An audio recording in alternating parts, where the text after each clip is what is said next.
ആഗോള രാഷ്ട്രീയത്തിൽ American president എന്ന പദവിക്ക് സമാനതകളില്ലാത്ത സ്വാധീനമാണുള്ളത്.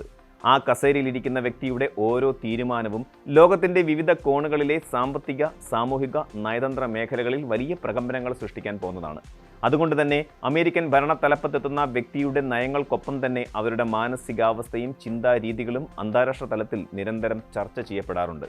അമേരിക്കൻ രാഷ്ട്രീയ ചരിത്രത്തിലെ ഏറ്റവും സങ്കീർണവും വിവാദപരവുമായ വ്യക്തിത്വങ്ങളിലൊന്നായ ഡൊണാൾഡ് ട്രംപ് തൻ്റെ രണ്ടാമത്തെ ഭരണകാലത്തിലൂടെ കടന്നു പോകുമ്പോൾ ഈ ചർച്ചകൾ അഭൂതപൂർവമായ തലത്തിലേക്ക് വളർന്നിരിക്കുകയാണ്. ഡോക്ടർ ജോൺ ഗാട്ട്റെ പോലെയുള്ള പ്രമുഖ മാനസികാരോഗ്യ വിദഗ്ധരും രാഷ്ട്രീയ നിരീക്ഷകരും ട്രംപിൻ്റെ തീരുമാനങ്ങളെയും പെരുമാറ്റങ്ങളെയും കേവലം രാഷ്ട്രീയ തന്ത്രങ്ങൾ എന്നതിനേക്കാൾ ചില സങ്കീർണമായ മാനസികാവസ്ഥകളുടെ പ്രകടനങ്ങളായി വിലയിരുത്തുന്നു. ഒരു ഔദ്യോഗിക മെഡിക്കൽ റിപ്പോർട്ടിൻ്റെ പിൻബലമില്ലെങ്കിൽ കൂടിയും മാലിഗ്നന്റ് നാർസിസം, ബൗദ്ധിക തകർച്ച തുടങ്ങിയ മനഃശാസ്ത്ര പദങ്ങൾ അദ്ദേഹവുമായി ബന്ധപ്പെട്ട് ഇന്ന് ആഗോള മാധ്യമങ്ങളിൽ നിറഞ്ഞു നിൽക്കുകയാണ്.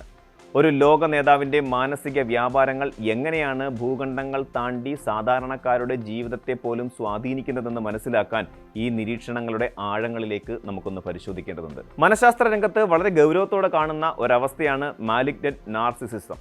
ഇതൊരു ഒറ്റപ്പെട്ട രോഗലക്ഷണമല്ല, മറിച്ച് പലതരം വ്യക്തിത്വ വൈകല്യങ്ങളുടെ വളരെ അപകടകരമായ ഒരു സംയോജനമാണിത്. ക്യാമ്പെൽസ് സൈക്കാട്രിക് ഡിക്ഷണറി പ്രകാരം പ്രധാനമായും 4 ഘടകങ്ങളാണ് ഇതിൽ ഉൾപ്പെട്ടിരിക്കുന്നത്: narcissistic personality disorder, anti social personality disorder, paranoid personality disorder, കൂടാതെ മറ്റുള്ളവരെ ദ്രോഹിക്കുന്നതിൽ ആനന്ദം കണ്ടെത്തുന്ന സാഡിസം എന്നിവയാണവ. ലളിതമായി പറഞ്ഞാൽ അതിരുകടന്ന ആത്മവിശ്വാസവും അഹംഭാവവും മാത്രമല്ല, നിയമങ്ങളെയും ധാർമ്മികതയെയും കാറ്റിൽ പറത്താനുള്ള പ്രവണതയും സ്വന്തം താൽപ്പര്യങ്ങൾക്കായി മറ്റുള്ളവരെ വേദനിപ്പിക്കാൻ യാതൊരു മടിയുമില്ലാത്ത അവസ്ഥയുമാണിത്. ലോകത്തിലെ ഏറ്റവും വലിയ സൈനിക ശക്തിയുടെ കമാൻഡർ ഇൻ ചീഫ് ഇത്തരമൊരു മാനസികാവസ്ഥയിലൂടെയാണ് കടന്നു പോകുന്നതെന്ന നിഗമനം അന്താരാഷ്ട്ര സമൂഹത്തിൽ വലിയ ആശങ്കകളാണ് സൃഷ്ടിക്കുന്നത്. അധികാരത്തിൻ്റെ ഉന്നതങ്ങളിലിരിക്കുന്ന ഒരാളിൽ ഈ ലക്ഷണങ്ങൾ പ്രകടമാകുമ്പോൾ അത് കേവലം ഒരു വ്യക്തിയുടെ മാത്രം പ്രശ്നമായി ഒതുങ്ങുന്നില്ല, മറിച്ച് അതൊരു ആഗോള പ്രതിസന്ധിയായി മാറുകയാണ്. മാലിഗ്നന്റ് നാർസിസിസത്തിൻ്റെ ഏറ്റവും പ്രധാനപ്പെട്ട ഘടകമായ നാർസിസിസ്റ്റിക് പേഴ്സണാലിറ്റി ഡിസോർഡർ അഥവാ NPD എന്നത് കേവലമായ സ്വയം സ്നേഹമല്ല. തനിക്ക് മറ്റെല്ലാവരെക്കാളും അമിതമായ പ്രാധാന്യമുണ്ടെന്ന അടിയുറച്ച വിശ്വാസവും എപ്പോഴും മറ്റുള്ളവരാൽ പ്രശംസിക്കപ്പെടണമെന്ന തീവ്രമായ ആഗ്രഹവുമാണ് ഇതിൻ്റെ കാതൽ.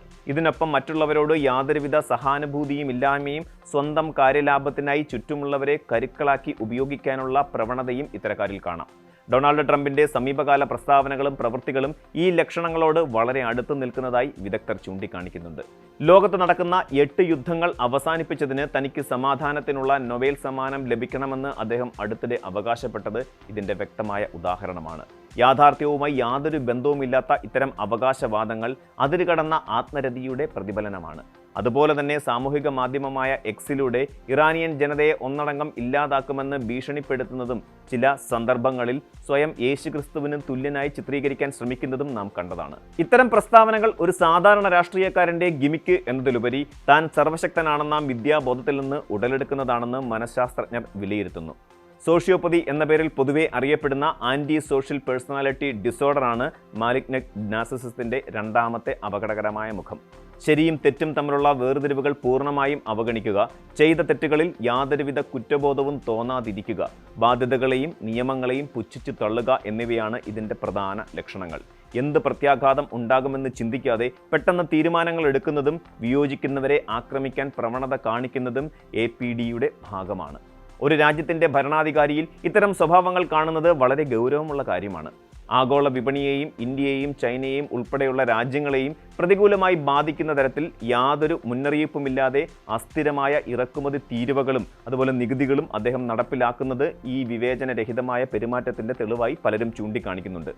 സാമ്പത്തിക നയങ്ങൾ എന്നതിലുപരി ലോകരാജ്യങ്ങളെ സമ്മർദ്ദത്തിലാക്കാനും തൻ്റെ അധികാരം പ്രകടിപ്പിക്കാനുമുള്ള ഉപകരണമായാണ് ഇത്തരം താരിഫുകളെ അദ്ദേഹം ഉപയോഗിക്കുന്നത്. വ്യക്തിപരമായ കൂറിൻ്റെ അടിസ്ഥാനത്തിൽ മാത്രം ഭരണത്തിലെ ഉന്നത ഉദ്യോഗസ്ഥരെയും ക്യാബിനറ്റ് അംഗങ്ങളെയും മാറ്റുന്നതും ഈ സ്വഭാവത്തിൻ്റെ തുടർച്ചയായി കാണാം. തനിക്കെതിരെ എപ്പോഴും ആരോ ഗൂഢാലോചന നടത്തുന്നുണ്ടെന്നും ലോകം മുഴുവൻ തനിക്ക് ശത്രുക്കളാണെന്നുമുള്ള നിരന്തരമായ സംശയങ്ങളാണ് പാരാനോയിഡ് പേഴ്സണാലിറ്റി ഡിസോർഡർ. ചുറ്റുപാടുകളെയും സ്വന്തം അനുയായികളെപ്പോലും വിശ്വസിക്കാൻ ഇത്തരക്കാർക്ക് കഴിയില്ല. എപ്പോഴും പ്രതിരോധത്തിലായിരിക്കുകയും ഇല്ലാത്ത ശത്രുക്കളെ ഭാവനയിൽ കണ്ട് അവരെ ആക്രമിക്കാൻ ശ്രമിക്കുകയും ചെയ്യുന്നത് ഇവരുടെ രീതിയാണ്. വെനിസ്വേലൻ പ്രസിഡന്റിനെതിരെയുള്ള അസാധാരണമായ നീക്കങ്ങൾ, ഡെൻമാർക്കിൽ നിന്ന് ഗ്രീൻലാൻഡ് വിലയ്ക്ക് വാങ്ങാൻ കാണിച്ച വിചിത്രമായ താൽപ്പര്യം, ഇറാനെതിരെയുള്ള നിരന്തരമായ ആക്രമണോത്സുക നിലപാടുകൾ എന്നിവയെല്ലാം ഈ പാരാനോയയുടെ ലക്ഷണങ്ങളായി വ്യാഖ്യാനിക്കപ്പെടുന്നു. ആഗോള നയതന്ത്രത്തിൽ സമവായങ്ങൾക്ക് പകരം ഭീഷണിയും സമ്മർദ്ദവും ഉപയോഗിക്കുന്നത് തനിക്ക് ചുറ്റുമുള്ളവരെല്ലാം ശത്രുക്കളാണെന്ന ചിന്തയിൽ നിന്നാണ് വരുന്നത്. ഈ മൂന്നവസ്ഥകൾക്കൊപ്പം മറ്റുള്ളവർ കഷ്ടപ്പെടുന്നത് കണ്ട് ആനന്ദിക്കുന്ന സാഡിസം കൂടി ചേരുമ്പോഴാണ് ട്രംപിന്റെ പല നയതന്ത്ര തീരുമാനങ്ങളും എത്രത്തോളം പ്രവചനാതീതമാണെന്ന് നമുക്ക് മനസ്സിലാക്കാൻ കഴിയുക. വ്യക്തിത്വ വൈകല്യങ്ങൾക്ക് പുറമെ ട്രംപിന്റെ രണ്ടാമത്തെ ഭരണകാലത്ത് ഏറ്റവും കൂടുതൽ ചർച്ച ചെയ്യപ്പെടുന്നത് അദ്ദേഹത്തിന്റെ ബൗദ്ധിക ശേഷിയിലുണ്ടായ ഇടിവാണ്. പ്രായമാകുന്നതിനനുസരിച്ച് സ്വാഭാവികമായി ഓർമ്മശക്തി, ശ്രദ്ധ, ചിന്താശേഷി, യുക്തിസഹമായി തീരുമാനമെടുക്കാനുള്ള കഴിവ് എന്നിവയിലുണ്ടാകുന്ന കുറവിനെയാണ് ഇത് സൂചിപ്പിക്കുന്നത്. ഇത് ഡിമെൻഷ്യ അഥവാ വാർദ്ധക്യ സഹജമായ മറവി രോഗത്തിന്റെ പ്രാരംഭ ലക്ഷണമാകാം. 70-ാം വയസ്സിൽ അദ്ദേഹം ആദ്യമായി അധികാരത്തിലേറിയ സമയത്തേക്കാൾ 78-ാം വയസ്സിൽ രണ്ടാമതും പ്രസിഡന്റ് പദവിയിൽ ഇരിക്കുമ്പോൾ അദ്ദേഹത്തിന്റെ പ്രസംഗങ്ങളിലും തീരുമാനങ്ങളിലും വലിയ അവ്യക്തതകളും വൈരുദ്ധ്യങ്ങളും പ്രകടമാണ്. അടുത്തിടെ നടന്ന ഒരു ദേശീയ സർവേ പ്രകാരം ഏകദേശം 48% അമേരിക്കക്കാരും ട്രംപിന് കാര്യമായ ബൗദ്ധിക തകർച്ചയുണ്ടെന്ന് വിശ്വസിക്കുന്നു. അന്താരാഷ്ട്ര വേദികളിൽ പരസ്പര വിരുദ്ധമായി സംസാരിക്കുന്നതും ഇറാൻ പോലെയുള്ള സെൻസിറ്റീവായ വിഷയങ്ങളിൽ നൽകുന്ന സമയപരിധികളും തീരുമാനങ്ങളും ഇടയ്ക്കിടെ മാറ്റുന്നതും ഈ ബൗദ്ധിക തകർച്ചയുടെ ഭാഗമായി വിലയിരുത്തപ്പെടുന്നു. വിപണിയെ തകർക്കുന്ന തരത്തിലുള്ള പുതിയ നികുതി നയങ്ങൾ പ്രഖ്യാപിക്കുമ്പോൾ അതിൻ്റെ ദീർഘകാല പ്രത്യാഘാതങ്ങൾ മനസ്സിലാക്കാനുള്ള ശേഷിക്കുറവ് അദ്ദേഹം പ്രകടിപ്പിക്കുന്നുണ്ട്. ഈ മാറ്റങ്ങളെല്ലാം പൂർണ്ണമായും പ്രായം കൊണ്ടാണെന്ന് ഉറപ്പിക്കാൻ കഴിയില്ലെങ്കിലും ലോകത്തെ ഏറ്റവും സമ്മർദ്ദം നിറഞ്ഞ ജോലി ചെയ്യുന്ന ഒരാളിൽ പ്രായം ഒരു നിർണായക ഘടകം തന്നെയാണ്. ഈ നിരീക്ഷണങ്ങളെല്ലാം വളരെ ഗൗരവമുള്ളതാണെങ്കിലും ഒരു കാര്യം പ്രത്യേകം ഓർക്കേണ്ടതുണ്ട്.